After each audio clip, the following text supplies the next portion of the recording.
Nowadays, we got monitors with 700 hertz. We got, curved 57-inch monitors. We even have mini LED as a panel type. So, today we're going to be looking at the most common types of monitors. Welcome to Chip Check, where we break down technology in a convenient way. We'll start off with possibly the most dated panel type, TN panels. They're not all bad. In fact, if you want a cheap, high refresh rate monitor, you're probably going to stumble across a TN panel. Their price to performance in this metric is really good actually, but your colors will look washed out. I mean, we gotta give them credit. They've been holding it down for literally like 2+ decades, but this kind of day and age, it's very hard to justify a TN panel, as colors and contrast make a really big part of the experience of having a nice monitor. Not to mention, the viewing angles are just generally poor. Forget about laying back in your seat, man. It's not gonna work. But if TN's washed out colors are a deal breaker, you might be tempted by the next category of monitors, which is VA panels. VA panels excel in contrast, offering around a 3 to 5 times jump compared to IPS monitors, which we will delve into in just a moment. If you want a budget friendly display, primarily for like single player games, immersive games, or like watching a movie in a dark room, a VA is actually a pretty solid bet. But there is one catch, and it's specifically for gaming, which is black smearing. VA panels struggle to transition quickly out of dark colors, leaving a noticeable ghosting trail behind moving objects. It's an issue that's hard to ignore, and honestly, it makes it very tough to recommend VA panels for fast paced competitive gaming, games like Overwatch and Valorant. But let's say you literally do not want to compromise. You just want a solid monitor that can kind of do it all. No washed out colors, no heavy ghosting trails, just a great experience whether you're going to be gaming or watching a show. That's where IPS comes in. You get accurate and vibrant colors right out the box, you get extremely consistent viewing angles, and exceptional speed in both response time and refresh rate. It's actually tough not to recommend an IPS monitor nowadays, especially factoring in price. Obviously, it's not flawless. You do have to deal with IPS glow in dark rooms, and you definitely lose that deep contrast you'd get from a VA panel. But to be honest with you, those are the trade offs you get, for having such a versatile monitor without spending a fortune. But what if I said there is a monitor that can technically just do it all?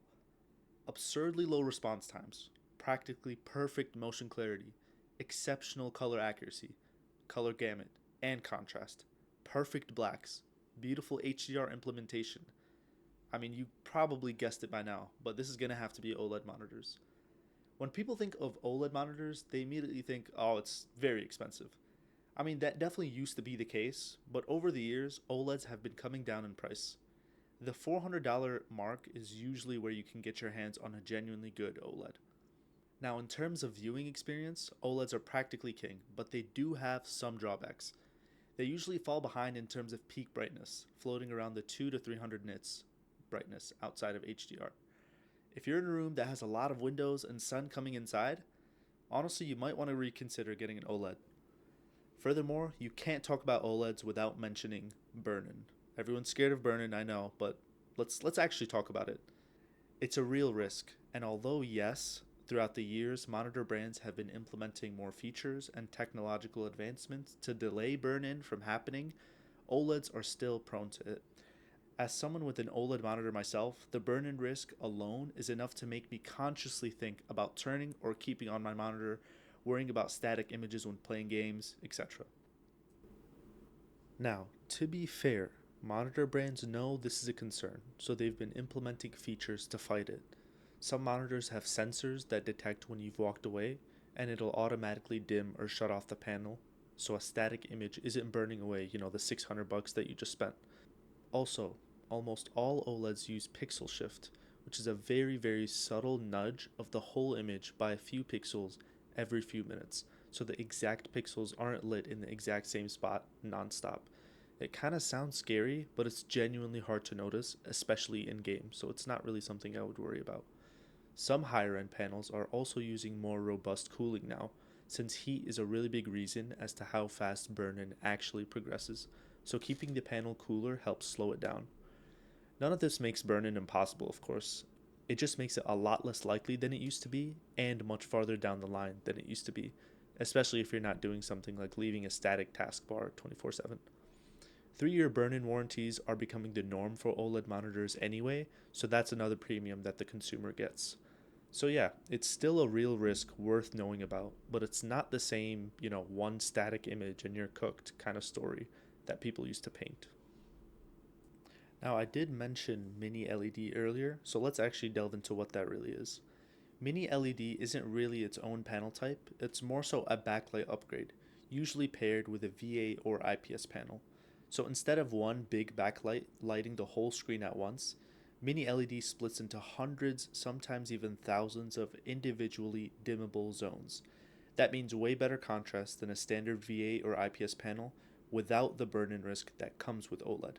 So, what's the catch?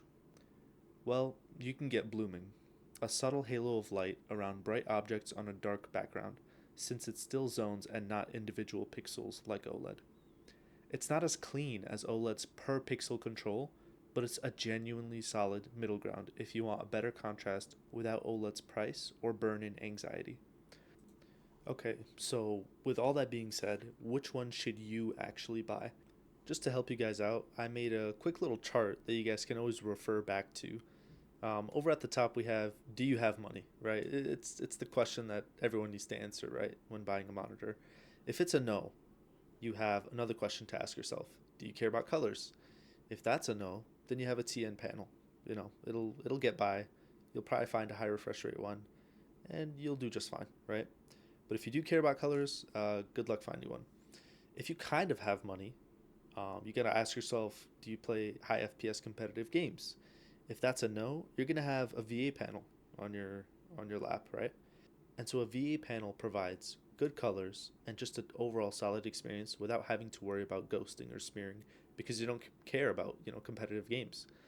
Now, if you do play high FPS competitive games, um, you're gonna have to go for an IPS panel, right? So it's right in the middle. Again, this is why I said earlier, it's the perfect all arounder. And over on the right hand side, yes, you do have money. You have to ask yourself once again, do you play high FPS competitive games? If it's a kind of, or you're a bit on the fence, or you more so want to use a monitor for productivity or whatnot, then go for a mini LED monitor if you can even find one. And if you do play competitive high FPS games, you should go for an OLED monitor. This is like the holy grail of referring back to in terms of monitor buying. This is what you want to look at. So where does that leave us going forward? Right now, TN is basically being held by just price alone. But display technology is moving so fast, and IPS panels keep getting cheaper year by year. Honestly, by 2030, it's going to be quite hard to justify a TN panel for literally anything, even if you're on a budget. Honestly, like overall, if you're buying new today, my honest advice is IPS is your safest all around bet. OLED if you can really stretch the budget and live with the burn in trade off. And everything else depends on exactly what you use your monitor for. So yeah, guys, that's monitor panels broken down. And if this helped, let me know.